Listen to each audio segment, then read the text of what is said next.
अस्सलामु अलैकुम। हमारे YouTube चैनल FKWS में खुशामदीद। वकार शेख के साथ मैं हूं फहद करीम और आप सुन रहे हैं खौफनाक पुरस्कार लर्जा तारी कर देने वाली अनोखी कहानी जिन से शादी, जिसमें आप जान सकेंगे जिन्नात की दुनिया के बारे में, उनकी निजी जिंदगी के हालात। तो ये सब देखने और सुनने के लिए हमारे चैनल हॉरर स्टोरीज FKWS को सब्सक्राइब कीजिए और बेल आइकन को जरूर प्रेस कीजिए। ये बिल्कुल फ्री ऑफ कॉस्ट है। वो पत्थर उसे बेहद पसंद आया। वो उसे अपने पास रखेगी, अगर किसी ने अपना बताया तो उसे वापस कर देगी। इस ख्याल के साथ उसने इसे मुट्ठी में दबा दिया और चारपाई पर आ बैठी। बैठने के बाद भी वो काफी देर तक पत्थर को घूरती रही। पागल दिल की शक्ल है, ना जाने कौन से पत्थर से तराशा गया है। मुमकिन है प्लास्टिक का हो, लेकिन पत्थर का ना होता तो इतना वजनी ना होता, क्योंकि कुछ भी हो अब तो मैं इसे अपने पास ही रखूंगी। और ये कहकर उसने उस पत्थर को अपने पास रख लिया और उस वक्त उसके कानों में एक मर्दाना आवाज आई, शुक्रिया। एक बार फिर वो उछल पड़ी, लेकिन इस बार उसके कानों ने धोखा नहीं खाया था। जरूर कोई अजनबी आवाज थी जिसने शुक्रिया का लफ्ज अदा किया था। वो बदहवासी से खड़ी हुई, कौन है कौन है? उसे फिर वो चाप और साया याद आ गया और उसने भुखलाए हुए अंदाज में चारों तरफ देखा, लेकिन चिलचिलाती हुई धूप और लू के थपेड़ों के अलावा और कुछ भी ना था। फिर उसकी निगाह दरख्त पर उठ गई। मुमकिन है कोई ऊपर दरख्त पर छुपा हुआ हो और उसे परेशान कर रहा हो, लेकिन दरख्त के पत्ते सुनसान थे। ऊपर तक दरख्त साफ था। उसे कुछ खौफ सा महसूस होने लगा और वो चारपाई से उठकर खड़ी हो गई। पत्थर अब भी उसकी मुट्ठी में ही मौजूद था। वो तेज तेज कदमों से सदर दरवाजे की तरफ चल पड़ी और फिर दोबारा अपने कमरे में आ गई। अजीब बात थी, उसे कानों पर भरोसा था और उसे साफ तौर से लफ्ज शुक्रिया सुनाई दिया था। काफी देर तक वो मुतासिर रही। फिर उसकी निगाह घड़ी पर पड़ी। 4 बजने में सिर्फ 10 मिनट बाकी थे। वो सब कुछ भूल कर खुद को बावर्ची खाने के लिए तैयार करने लगी। मुट्ठी में दबा हुआ पत्थर उसने मसहरी के साइड रैक में रख दिया और बाथरूम में चली गई। ठंडे पानी के छेंटों ने चेहरे की तमतमाहट को बड़ा सुकून दिया और वो काफी देर तक चेहरे और आंखों को पानी से नम करती रही और फिर ताजा दम होकर बाहर निकल आई। पूरे 4 बज रहे थे। कमरे से निकलकर वो बावर्ची खाने में पहुंचकर दोबारा उस चीज के बारे में सोचने लगी, लेकिन कुछ ही देर के बाद उसने वो पुरस्कार वाकया भुला दिया, क्योंकि अब उसकी जिम्मेदारी शुरू हो चुकी थी। उसने अपने ज़हन में फरमाइशात की उस फहरिस्त को टटोला जो आज शाम की चाय के लिए घर के हाकिम ने की थी। सबकी फरमाइशें पूरी करना लाजमी था। चनाचा वो जल्दी जल्दी तैयारियों में लग गई और ठीक 5 बजे वो खूबसूरत ट्रॉली को अनवाओ अक़साम के लवाजमात से सजाए हुए फौजी खाला के कमरे में ट्रे लेकर पहुंच गई। बाहर का मौसम अभी गर्म था, इसीलिए लॉन पर चाय पीने का सवाल ही पैदा नहीं होता था। और फिर यूं भी गर्मियों में तो 5 बजे दोपहर ही होती है। बर्फ की तरह ठंडे कमरे में सब लोग सोफों पर बैठे बैठे कहकहे लगा रहे थे। जो ही वो अंदर दाखिल हुई, कहकहे एक लम्हे के लिए रुक गए और फिर जारी हो गए, जैसे उसे एहसास दिलाया जा रहा था कि उसने यहाँ आकर ही उसकी आमद से किसी के मशगलों पर कोई असर पड़ा हो और वो कोई अहमियत नहीं रखती है वहां बैठे किसी भी शख्स के लिए। लेकिन उसने उनके इस तासुर की तरफ कोई तवज्जो ना दी। ये तो उन लोगों का मामूल था। सलीके से उसने सेंटर टेबल दुरुस्त की और चाय और दूसरी चीजें सर्व कर दी। बावर्ची खाने की गर्मी में उसका चेहरा तमतमा कर आग हो गया था। खुश्क होंठ, भभूका चेहरा, वो बेहद हसीन लग रही थी। उस गर्मी में तुम्हें मेकअप करने की फुर्सत मिल जाती है, लेकिन काम की नहीं, आलिया उज़्मा ने तंजिया अंदाज में कहा। मेकअप? उसने हैरत से उज़्मा की तरफ देखा। इसने तो जिंदगी में कभी मेकअप नहीं किया था। ओह, मेरा रंग ही ऐसा है। अजीब बात है, तुम लोग सोने के नवाले खाओ तब भी ऐसा रंग ना निकाल सकें। अल्लाह मियां भी बाज़ औक़ात खूब मजाक करता है। फौजी खाला ने तड़का लगाया, लेकिन उसकी बात में भी उज़्मा और शम्सा की तज़हीक थी, इसीलिए वो दोनों मुंह बनाकर खामोश हो गईं। वो बाहर निकल आई।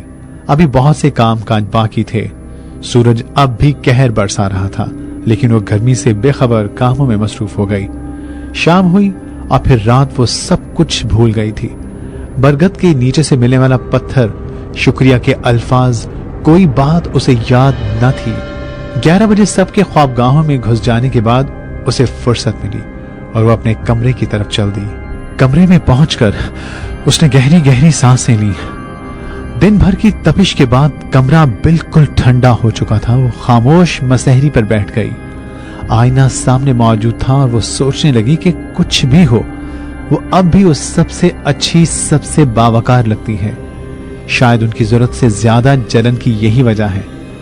आमतौर पर उसके लिए सादा और मामूली कपड़े के लिबास बनते थे, लेकिन उसकी मरहूम माँ के चंद जोड़े अब भी उसके पास मौजूद थे। वो कीमती जोड़े जिन्हें वो कभी भी अपने कमरे में पहन लेती थी। आज भी ना जाने क्यों उसका दिल चाहा कि कोई उम्दा सा लिबास पहने। ख्वाहिश इतनी शदीद हुई कि वो उससे बाज ना रह सकी। उसने अलमारी खोलकर एक खूबसूरत जोड़ा निकाला और गुसलखाने में जाकर उससे पहनने लगी। जरकार जोड़े ने उसे सहर अंगेज बना दिया था। उसने बाहर निकलकर आईने में अपनी शक्ल देखी और खुद ही शर्मा गई। काश उसी वक्त उसे देखने वाला कोई होता और ईमानदारी से उसके बारे में कुछ कह सकता।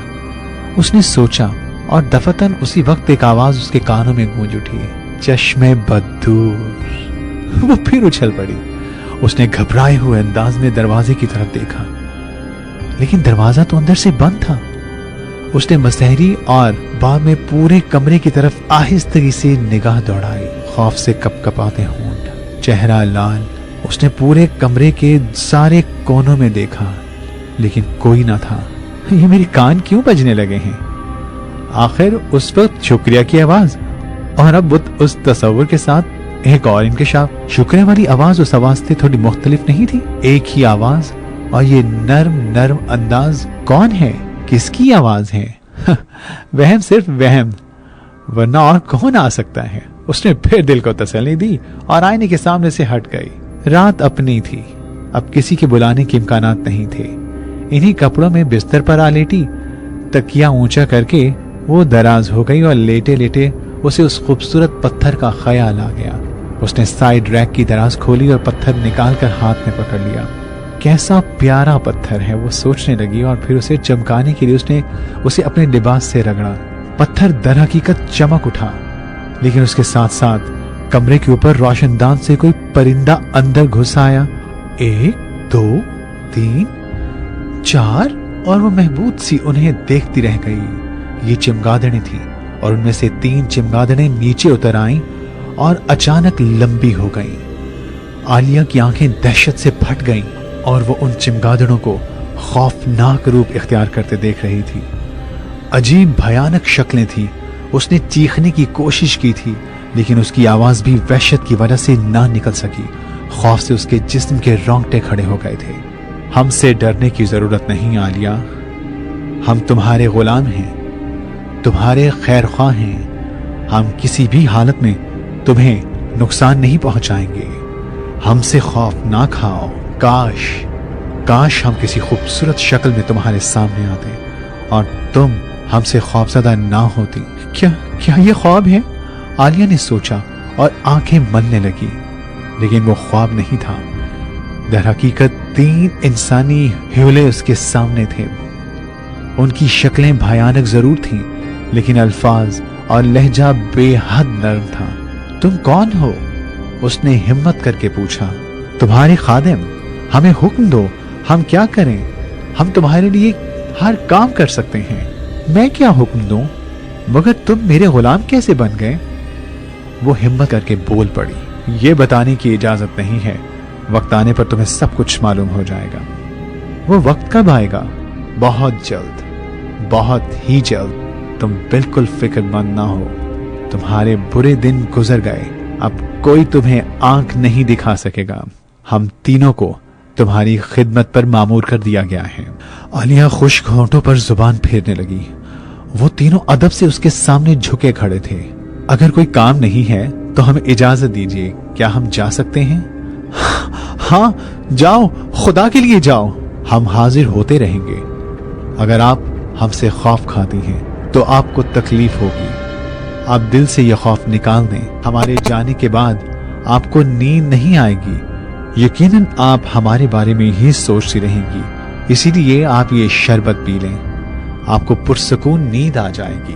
उनमें से एक ने ऊपर हाथ बढ़ाया और आलिया ने उसके हाथ में एक खूबसूरत शरबत बिलोरी ग्लास देखा जिसमें हल्के गुलाबी रंग का शरबत था। आलिया यूं ही खौफजदा थी, लेकिन ग्लास उसके बिल्कुल करीब था। दूध जैसे गाढ़े शरबत से नफीस खुशबू उठ रही थी। न जाने वो क्या था, लेकिन वो तीनों उसके करीब खड़े थे, इसीलिए उसने बादल नख्वास्ता शरबत उसके हाथ से लेकर मुंह से लगा दिया और फिर ग्लास उस वक्त हटा जब शरबत खत्म हो गया। बिलाशुबा उसने इतना खुश जायका शरबत इससे कबल कभी नहीं पिया था। एक लम्हे में उसे ऐसा महसूस हुआ जैसे उसका जिस्म फूल की तरह हल्का हो गया हो। पूरे जिस्म की थकन गोया निचड़ सी गई और फिर उसकी आंखें पुरस्रार अंदाज में बंद होने लगी और वो गहरी नींद सो गई। सुबह जब उसकी आंख खुली तो धूप का एक धब्बा उसकी मसहरी के ऐन सामने दीवार पर मौजूद था। ये धब्बा ठीक 7:45 बजे यहां होता था। उसने बदहवासी से घड़ी की तरफ निगाह दौड़ाई। 7:45 बजे थे। ठीक 8 बजे घर के तमाम अफराद नाश्ते की मेज पर होते थे और उन्हें 8 बजे नाश्ता देना उसकी जिम्मेदारी होती थी। गोया सिर्फ 15 मिनट थे। उसके तो हाथ पांव जैसे फूल गए। आज जरूर मौत आ गई। 8 बजे नाश्ता ना मिलता तो वो सब उसको खाने को आते। वो बिजली की तरह मसहरी से उठ गई। उसके जिस्म पर वही कपड़े थे जो उसने रात को तब्दील किए थे। उस वक्त ये कपड़े भी वबाल बन गए थे। उन्हें उतारने में 2-3 मिनट खर्च हो जाएंगे। बेहतर हाल अगर उन्होंने उसे इन कपड़ों में देखा तो मजीद मुसीबत आ जाएगी। मेरे अल्लाह मेरी मुश्किल आसान कर, उसने रूहान से अंदाज में कहा और कपड़े बदलने लगी। मुंह पर भी उल्टे सीधे छेंटे मारे, बालों को भी नहीं संवारा और बावर्ची खाने की तरफ चोरों की तरह दौड़ी। कोई उसे रास्ते में देख न ले। फौजिया खाला की लान तान आज भी उसे कानों में सुनाई दे रही थी। घोड़ी हो रही हो, जवानी फटी पड़ी है, कैसी मस्त नींद है, सो रही होगी कमबख्त, वगैरह वगैरह। हाँफते कांपते दिल से वह बर्ची खाने में दाखिल हो गई। उसे कोई बहाना भी ना सूझ रहा था। झूठ बोलने की आदत न थी। दरवाजे के अंदर दाखिल होते ही उसके पांव जम गए थे। न जाने नाश्ता किसने तैयार किया था। तमाम नाश्ता तैयार था। चाय का पानी केतली पर खोल रहा था। हर चीज करीने से लगी थी। या खुदाया, क्या घर वालों ने उसे सोता देखकर खुद नाश्ता तैयार किया था? अगर ये बात थी तो फिर तो और मुसीबत आएगी। उसने भारी भारी कदम उठाए और चाय का पानी उतार दिया। उसे दूसरी केतली में डालकर पत्ती डाली और सरपोश ढक दिया और फिर तमाम चीजें उसने ट्रॉली पर सजा दी। दिल में हौल उठ रहा था। अभी कोई आया और उस पर बम फटा, लेकिन कोई ना आया। सहमे सहमे कदमों से वो ट्रॉली धकेलती हुई बावर्ची खाने से निकल आई और नाश्ते के कमरे में दाखिल होते ही उसका अंदाज ऐसा ही था जैसे कोई मुजरिम फांसी के तख्ते की तरफ आहिस्ता आहिस्ता बढ़ता जा रहा हो। नाश्ते के कमरे में हस्बे मामूल सब मौजूद थे। वो नजरें झुकाए मेज के करीब पहुंची। सब खामोश थे, जैसे कोई आम बात हो गई हो। उसने नाश्ता मेज पर लगाया। उसके हाथ तो जैसे कांप रहे थे। आखिर कांपते हाथों से उसने नाश्ता सर्व कर ही दिया, पर किसी ने कुछ ना कहा और नाश्ते में मसरूफ हो गए। तब उसकी आंखें हैरत से फैल गईं। उसने नजरें उठाकर उन सबके चेहरों की तरफ देखा। क्या वो सब पागल हो गए थे? अगर नहीं तो उन्होंने इससे नाश्ते के बारे में इस्तफसार क्यों नहीं किया? उसे और बुरा भला क्यों नहीं कहा? लेकिन उनमें से किसी के चेहरे पर ऐसे कोई आसार न थे। या मेरे खुदा, क्या माजरा है? क्या इन लोगों में से किसी ने नाश्ता तैयार नहीं किया?